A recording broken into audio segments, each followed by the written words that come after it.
So this is my presentation on increasing tensions in Ireland.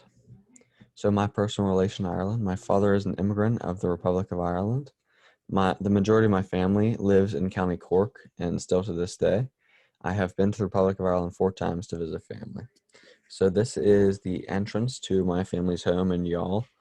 Um, and over here is the city of Cove, where the Titanic last set off for the United States. This is me and my family on a beach in Ireland. And this is a picture of a beach in County Wexford near a lighthouse. So the history of the Troubles. So Ireland gained its independence in 1921 from Great Britain, and it had been subjected to English rule for many centuries. And in accordance with this independence of this lighter green area, the Northern Ireland, these 6 counties here, would remain within the UK. In saying this, the majority of people in this area are Protestant and would like English rule to continue, but there are some individuals who do not want this at all, and I'm going to go over those 2 groups here in a second. Due to this divide, Ireland saw sectarian violence, urban guerrilla warfare, ruthless bombings, and assassinations through 1968 to 1998, and this historical period is labeled as the Troubles. This saw a rise to radical groups, and there was 2 sides to this. The Republicans, they seek for a united Ireland, and they are predominantly Catholic, and their main group was the IRA, or Irish Republican Army, and they heavily opposed British rule. And then there was also the Unionists who opposed the Republicans, and they seek to remain under British rule, and they are named as the Ulster Volunteer Force, or the UVF. And these 2 groups constantly fought with each other in this area, as well as sometimes down here.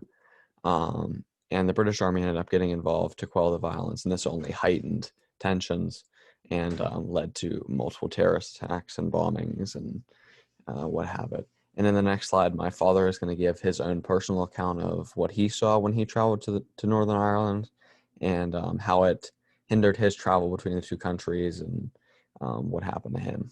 So let's go to that. So if you'd like to introduce yourself. Yes, hi, this is Eamon Galvin, Sean's dad.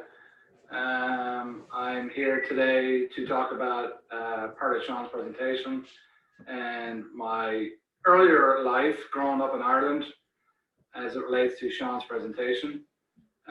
When I was around 15, I went to Northern Ireland. I lived primarily in Dublin and also in Cork, which is in the south, the east and south of Ireland in the Republic.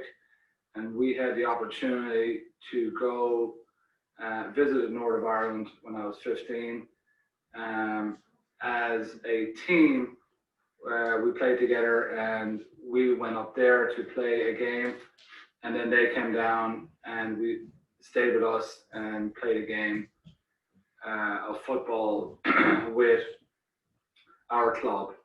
My experience was when I was 15, I knew it was my first experience in Northern Ireland, and I knew there was trouble up in the north as far as activities going on.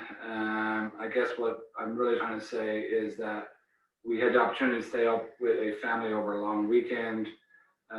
We had an opportunity to go out with our players up there. We were walking along a country road, and one of the things that I saw on the road, it was dark, it was in the evening. It was a can of some sort, or looked like a can, and I went to go kick the can just because it was there. We were just walking along, and one of the fellows I was staying with, same age peers, he had said that don't ever do that because you don't know if it was an explosive. So that was kind of eye-opening for me, as we were not used to that. The other experience I had on the same weekend was, I think it was the same night actually, we had heard a lot of helicopters flying overhead, and later learned that they were British helicopters. There's some some activity going on, supposedly terrorist activity, and they were searching for some um, various things that are going on. So that was an eye opener for me as well. And also, last thing on my trip that we experienced, we were on a bus, and our first entry into Northern Ireland. Actually, we were actually going home actually, and what happened was our bus got stopped by a British soldier, and he came on board and just kind of questioned where we were going as we were crossing the border. Just a quick check of the bus. And one of the things I noticed was that once he stepped off the bus and he raised his arm, and there was soldiers on either side of the road in the fields that popped up, just in case there was something that was going on. So for me, living in the Republic of Ireland, this was something that we would not have seen or witnessed until I went to the Northern Ireland, and it was kind of an eye opener as far as what people had experienced or were experiencing, and sometimes are experiencing in the northern part of Ireland, where the troubles, which Sean hopefully has explained, has happened throughout the decades. All right. All right. Thank you very much. So that's my father's account of his experience with the Troubles. So the outcome of the Troubles. So in 1998, a peace agreement allowed power to be shared between the Unionists and Republicans in Northern Ireland. This allowed for each party to have their decisions,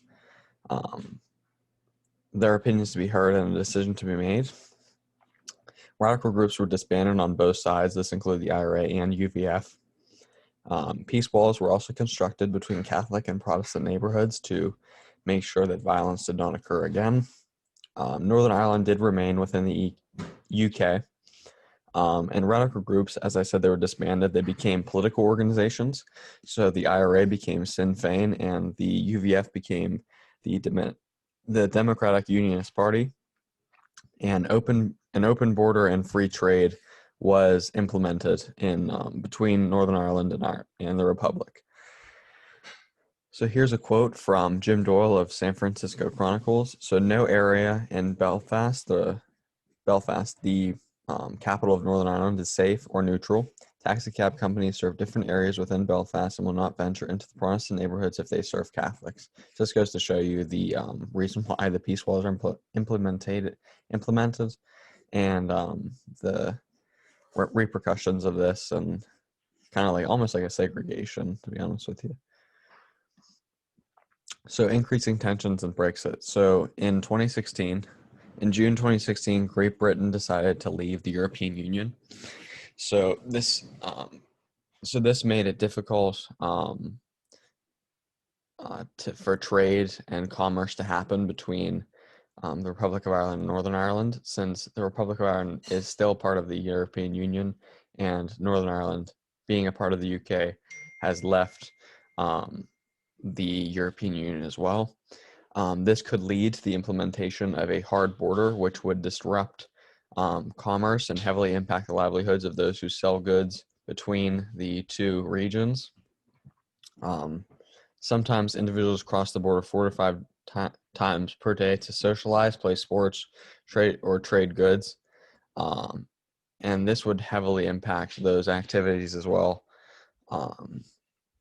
And the return of border guards would lead many to believe that the Troubles are back. And in saying this, the radical groups would increase in activity. And on the next slide, I'll show you that is already happening. And 62% of those interviewed by RTE and BBC saw this as a way to unite Ireland. So they felt that because of Brexit, the UK would just allow Northern Ireland to become a part of the Republic of Ireland again. But I don't really think this is on the table. And I don't think that they're going to try and push for a hard border, because they don't want tension to return, but you never know. Let's go on to the next slide. So the new IRA and UVF.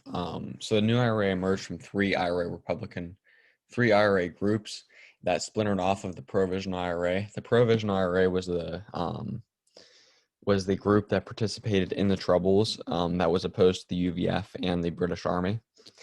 The new IRA plans to intensify terror attacks against British rule. This includes parades and community activities. They have no regard for civilian life and have shown that they are willing to kill civilians in order to kill diplomats or British soldiers. And this is a picture of the IRA. This is the UVF, and they have continued violence with Catholics, leading more walls to be constructed between the neighborhoods. They more or less stay on neighborhood violence and that kind of activity. They also paint murals for their continued support of British rule, and here's one right here.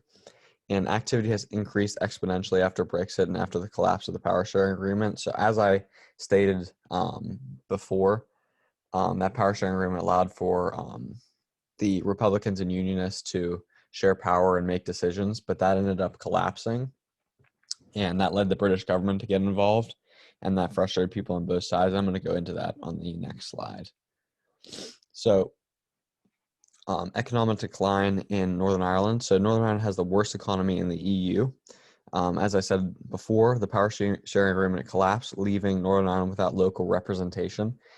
And this allowed for the Conservative Party in London to take over, and they began to slash funding for social services, youth programs, community policing in order to bring back the economy of Northern Ireland. But this has not succeeded, and it's only made life worse for the people living there.